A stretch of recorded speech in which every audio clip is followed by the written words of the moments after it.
Hello and welcome to my channel. Today we are back on Forza Horizon 4, the first ever week without the car pass. Unfortunately, it's a sad moment, but the car pass no longer exists.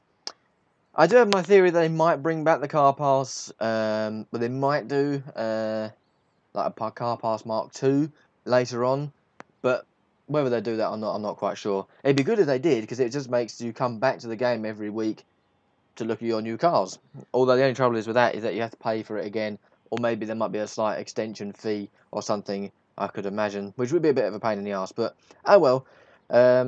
All we know is now that there's no car pass, but we do have seasonal rewards and Forzathon shop rewards and all that kind of stuff still. So I'm still going to continue on every week, take a look at the brand new content. So this week we have the 2011 Hot Wheels Bone Shaker, the 1994 Nissan Fairlady Z Version S Twin Turbo, or the 300ZX if you're in the UK, and the Quartz Regalia. Now, to win the Hot Wheels thing, you need to do the Playground Games seasonal event.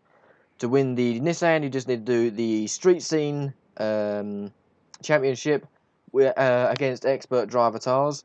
And the Regelia is a cross-country circuit, a seasonal event with expert driver tars. I've done them 2 races already. Cars I recommend doing them races in. The Regelia, I just did it in the Lancia Stratos, so I thought that was a really good car for that. And for the Nissan, the car I used for that was the 2004 Honda Civic Type R. Although I do understand that that is a wheel spin car, so I can't imagine a lot of you would be able to gain access to that car very easily. So the alternative would be the Integra Type R or the ASX Type S. I think they were quite good in the race when I was doing it earlier. Anyway, I've already won those cars, apart from the Bone Shaker. That has been in the game in the past, the Bone Shaker. We have unlocked that in the past, so it's just available for you to win again. So I won't bother looking at that, as I've already done a video on that before. But the Nissan and the Regelia are something different, so I'll take a look at them. Also, let's take a look at the Forzathon shop. So let's come out of the welcome back page, go to the Forzathon shop up here. So up here, the unique car we've got is the 1984 Honda Civic CRX Muggin. That is a cool car. It's a cool little car. That sounds good.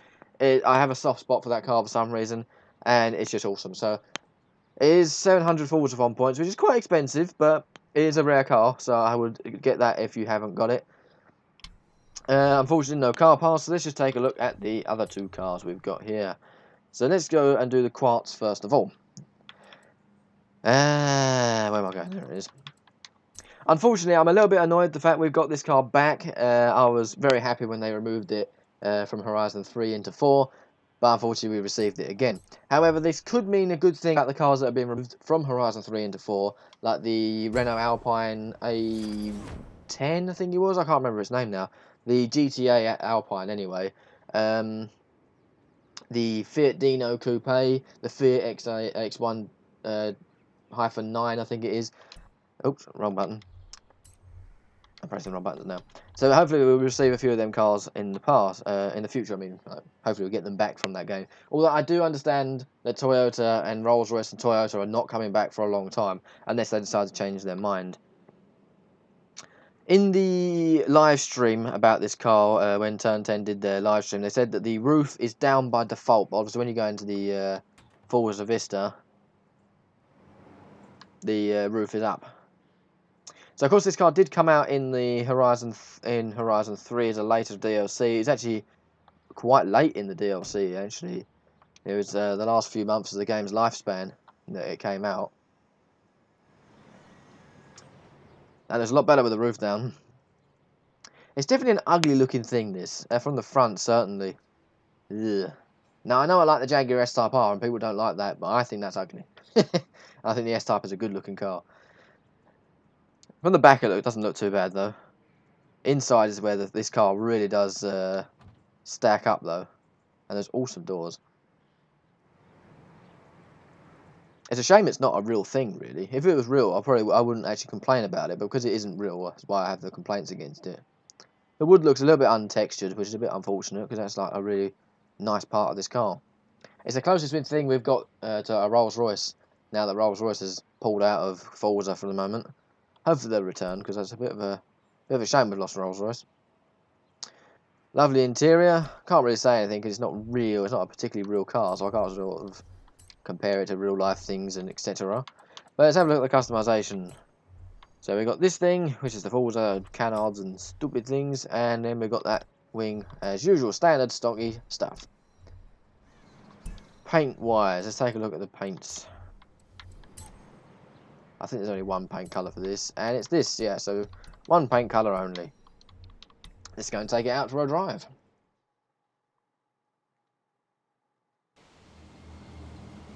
So the roof is up, which unfortunately we can't put the roof is down, sorry, but we can't put the roof up, even though it's autumn now, so it's going to rain every now and again, I can imagine, so it's going to be a bit of a pain.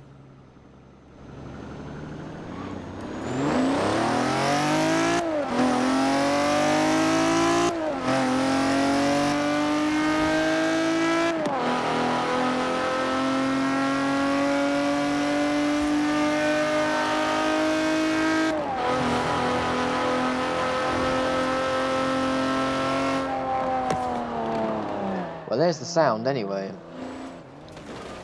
Bloody hell, the steering's terrible on this thing.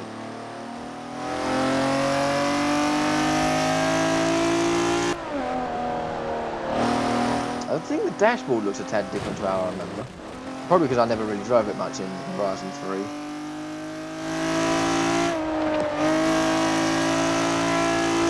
It sounds alright, but I can't say it sounds bad or good because I've never heard this thing in real life. But it sounds, the sound file they've used is like a 250 GTO Ferrari,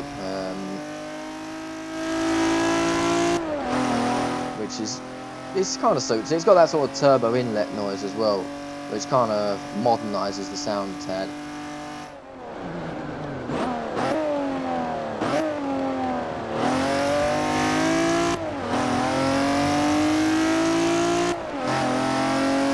Feels pretty quick though. It feels quick, but the steering is terrible. It feels exactly the same as the Principe Devil 8, or whatever it was called in GTA, which I've done a review video which will be coming out tomorrow. It's exactly the same as that. It's really fast, like in a straight line, but it's got actually terrible steering angle.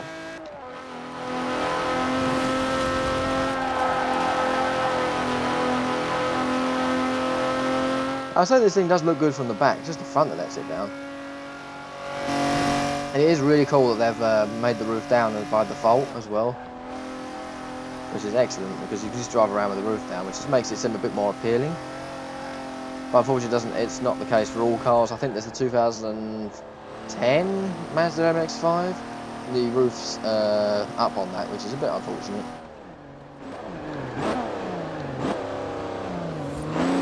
It would be nice to get the roof up and down function, just like Test Drive Unlimited 2. Man, I love Test Drive Unlimited 2. It's such a good game. Just flawed by Atari not having enough money to fix it, really. Right, so that's the Quartz Regalia. Let's have a look at the Nissan. So I am quite angry about the Quartz. Again, it's like the Hot Wheels car. It's one of these things, again, is they're not real, it's made up. But then again, I'm not too angry because it's not a Hot Wheels car, it's not a Hoonigan car. It's slightly different, and it was in Horizon 3, so it's like I kind of knew it was coming anyway. But if they just keep adding more of this stuff, I'm not going to be best impressed. But I like more this sort of stuff. 1994 Nissan 300ZX. Just call it 300ZX for now. It's easier for me to call it that. It even says 300ZX on the back, I'm sure. This car was originally in Forza Horizon 2. Was the last time I saw this car in Forza. So I'm so glad they brought this car back. Let's just take a look at the paints first of all, then we go back into the Forza Vista.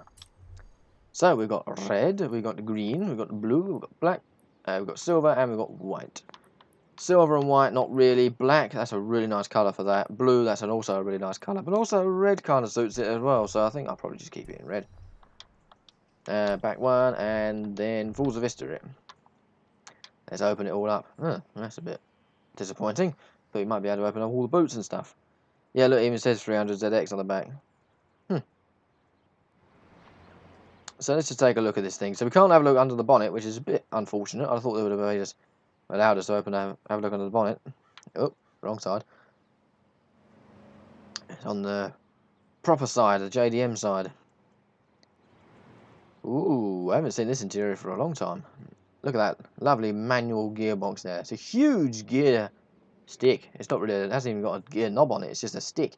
The steering wheel is very grey. It's very grey. I'm quite surprised about how grey that steering wheel is. I didn't think it was like that in real life, but there we go. Got a very interesting sort of button layout. There's not really anything in the centre of the car. It's all very driver focused. Like you've got all the air conditioning things just right next to the steering wheel where your hands are. And the indicator stalks and everything are quite low down, so it's all just squeezed it all in around the steering wheel, like really easy access to your hands, which is a really cool idea. I love the air vent in the door as well. Reminds me of a Hyundai Santa Fe. I'm kidding. Well, it did actually have, the Santa Fe did have that. But that is pretty cool. Right, so let's just take a look at the customization. I'll be quite surprised if there isn't much customization. If there isn't, then I can imagine people are going to be disappointed. But I'm luckily correct. There's quite a lot of customization. So you've got a Dulux, is that a Dulux bumper? Then we've got Wing West, and then we've got a Stillen, I can't speak. And then there's the boring Forza Horizon 1. Then you've got a Wing, then you've got a Dulux 1, then you've got the Stillen 1 again, then you've got the Forza 1, and then you've got spoilerless, which I quite like it with the spoiler. And then you got the rear bumpers, you got Wings West, you got the Stillen, and you got the Dulux 1. Definitely are very interesting bumpers going on there. Reminds me of Juice 2 somewhat. The same options going along here as well. And then we've got this. Oh, we've got a VIS racing one, a VIS racing one, which is a carbon fibre bonnet, which doesn't look that nice actually with that grille there. It looks a lot nicer like that, I think. So yeah, let's go and give this thing a bit of a test drive. I can't entirely remember how it sounded like in Horizon 2. Horizon 2, that's the one.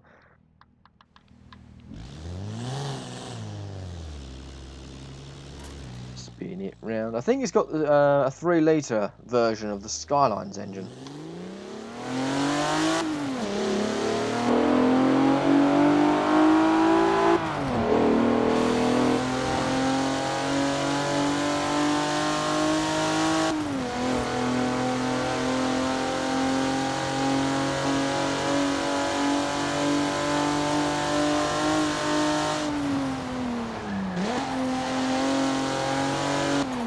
Well, there's the sound. It doesn't sound that bad, actually. Pretty much what I expected. I was maybe expecting it to sound a little bit more maybe like a Skyline, but it sounds alright. Now, I know where they got this sound file from. It's the Mitsubishi GTO, which they added last 2 months ago, was it? A month ago? They've just used the same sound file, which kind of suits this car quite well. I know it's raining, but the physics, or the handling in this case of this car is actually really good. I'm not exactly thrashing it, I've got to say. Can't really see the steering wheel in the dark like this.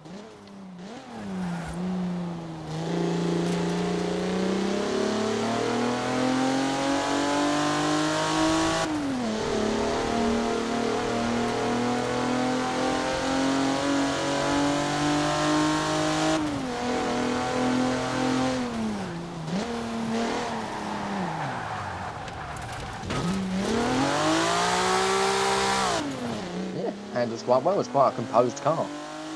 It's not exactly fast, I want to say the least. It doesn't feel that fast. But if we have a look at the miles an hour we're going now, over revving it a tad there.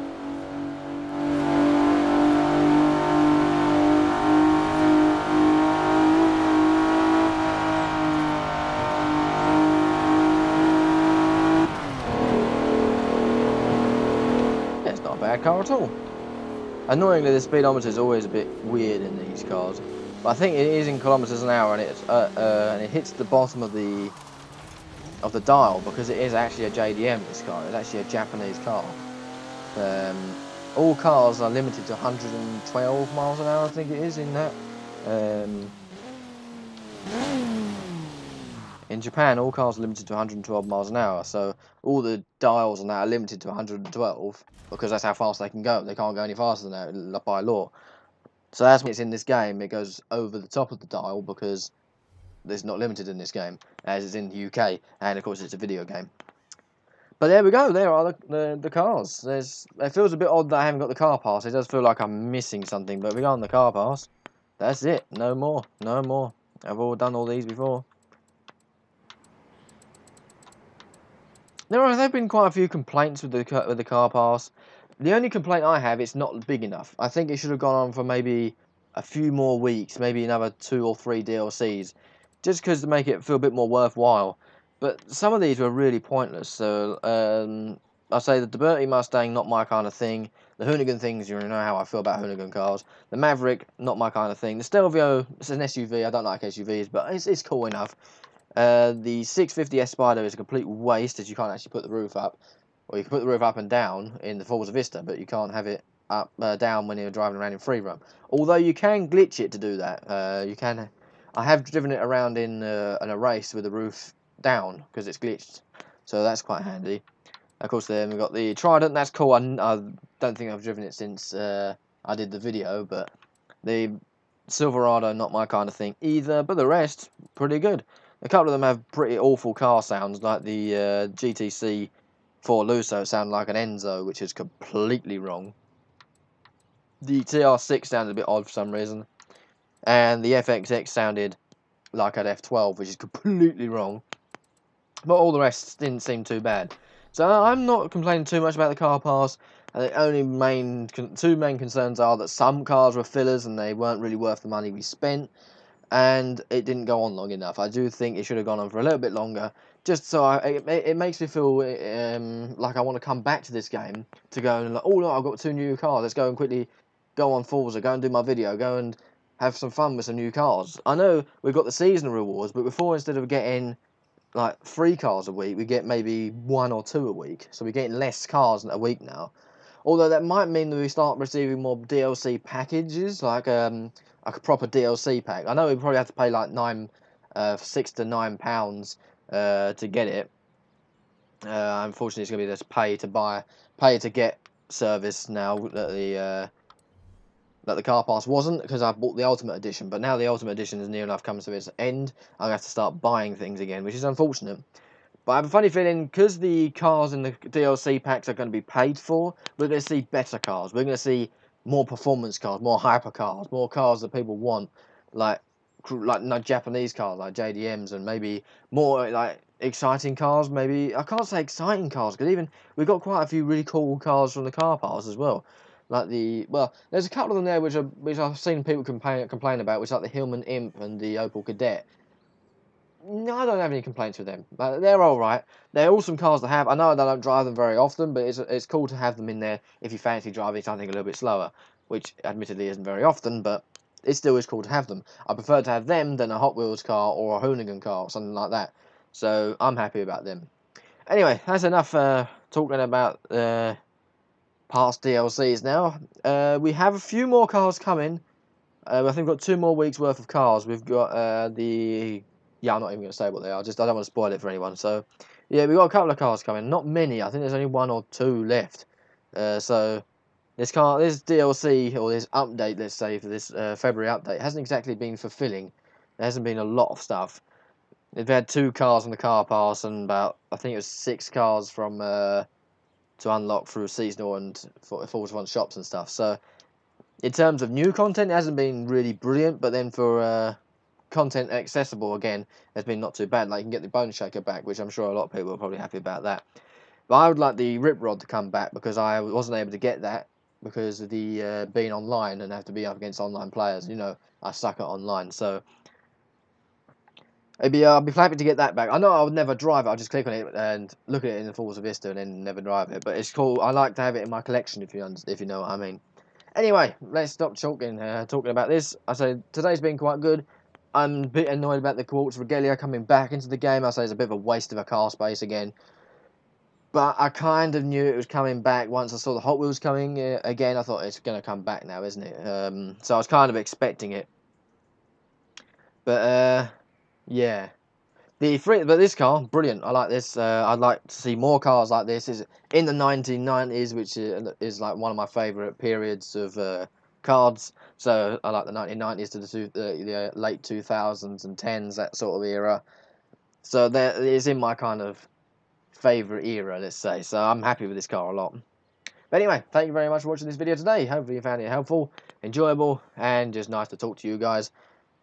And hopefully I'll see you in the next video. See ya!